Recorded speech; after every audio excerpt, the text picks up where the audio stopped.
नमस्कार, आदाब, सत श्री अकाल, जोहार। जो कहिए सब एक ही है। हर पल, हर घड़ी और हर सेकंड मधुपुर में कुछ ना कुछ नया हो रहा है।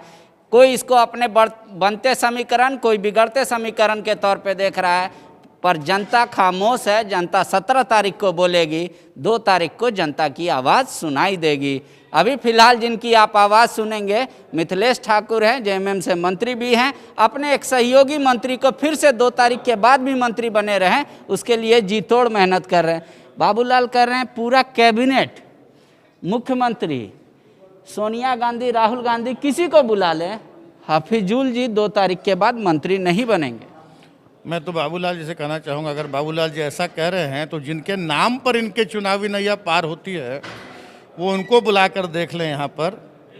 और मैं चैलेंज करता हूँ कि उनको भी बुला लें यहाँ, उनको भी घुमा दें पंचायत में जिनके नाम पर भी ये वोट मांगते हैं, तब भी उनकी जमानत बच जाए तो ये काफ़ी होगी।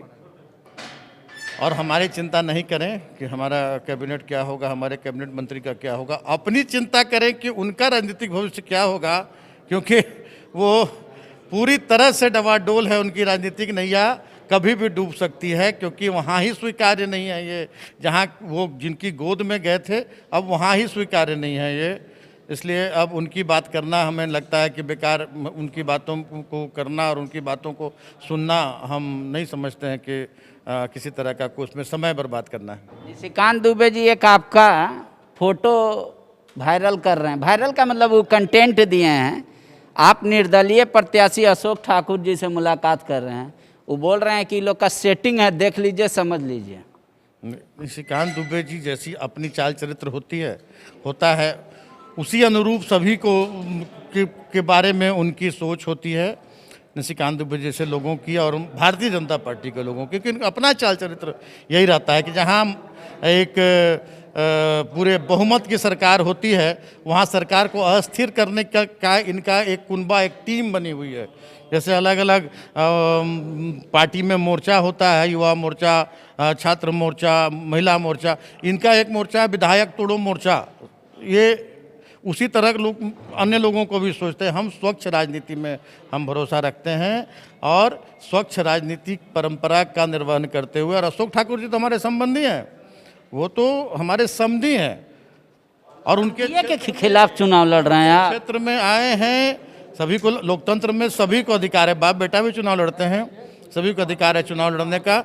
हम उनके यहाँ, उनके क्षेत्र में आए, उनके गाँव में आए, हम उनके यहाँ मिठाई लेकर गए, उनको मिठाई खिलाया, उन्होंने मुझे मिठाई खिलाया और हमने उनसे अपील किया कि आप अपना वोट और अपने परिवार का वोट, उनके परिवार से भी वोट मांगा हमने कि आप हमारे पक्ष में मतदान करें और उनके जीत की भी कामना की है साथ में। ठीक है, एक बात हमको और बताइए। निशिकांत जी एक चीज़ पूछ रहे हैं कि इरफान जी क्यों गए बाबा बैद्यनाथ। वो जिला प्रशासन से रासुका लगाने की मांग कर रहे हैं, बोल रहे हैं गिरफ्तार करे जिला प्रशासन इरफान जी को। चुनाव आयोग को उन पर त्वरित कार्रवाई करते हुए, चुनाव आयोग को इसको संज्ञान में लेना चाहिए और त्वरित कार्रवाई करते हुए उन्हें जिले से जिला बदर करना चाहिए चुनाव तक, क्योंकि ये अपने औकात में अब आ गए हैं। ये जहाँ जब देखते हैं कि हार सुनिश्चित है तो ऐसी भावनाएं ये लोग भड़काने का काम करते हैं। अब जनता इनके झांसे में नहीं आने वाली है। जिस दिन इरफान अंसारी सैकड़ों मंदिर बनवाते हैं उस दिन इनकी जुबान बंद रहती है। आज अगर कोई ऐसा काम हो भी गया है तो निशिकांत जी ने इरफान जी ने शायद इसके लिए माफ़ी भी मांग ली। अगर किसी को ठेस पहुंचा है तो उनकी आस्था है हिंदू धर्म में, तो उनकी आस्था अगर है तो अगर वो गए। और ये मामला पूरी तरह से पंडा समाज और पंडा धर्म रक्षणी सभा का है। वो निशिकांत जी हिंदू धर्म के ठेकेदार नहीं हैं। आज वो बाहर से आकर और यहाँ इस तरह की भावनाओं को भड़काकर आज सांसद बनने का उनको मौका मिल गया है। अगली बार उनको जनता वो जहाँ से आए हैं वहाँ भेज देगी। वो बार बार कह रहे हैं कि हम यहाँ पर सरकार बताए कि पिछले 1.25 साल में क्या किया मधुपुर के लिए। आखिर किस मुंह से वोट मांगने आ रहे हैं? लोग मर रहे हैं, हॉस्पिटल में बेड नहीं है, जलने वालों में भी कतार लगी हुई है। आखिर सरकार को बताना चाहिए कि हम ये काम किए तब हम वोट मांग रहे हैं। सरकार क्या कर रही है, नहीं कर रही है, उसके ठेकेदार नहीं हैं।